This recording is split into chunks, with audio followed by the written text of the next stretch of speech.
राष्ट्रीय शिक्षण धोरणाची राज्यांवर सक्ती करता येणार नाहीये, सुप्रीम कोर्टाने हा निर्वाळा दिलाय। हिंदी शिकायची असेल तर दिल्लीला शिका, असं याचिकाकर्त्यांना ठणकावलंय।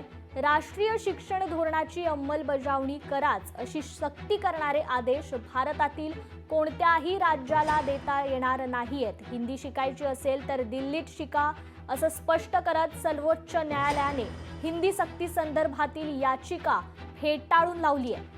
राष्ट्रीय शिक्षण धोरणाची अंमलबजावणी करण्याचे निर्देश तामिळनाडूसह अन्य काही राज्यांना द्यावेत अशी मागणी करणारी जनहित याचिका दाखल झाली होती।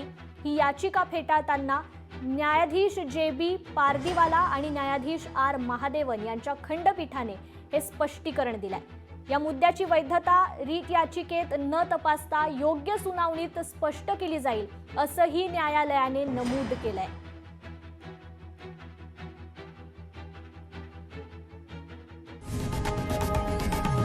लोकशाही मराठी ऐका, पहा, जागरूक रहा।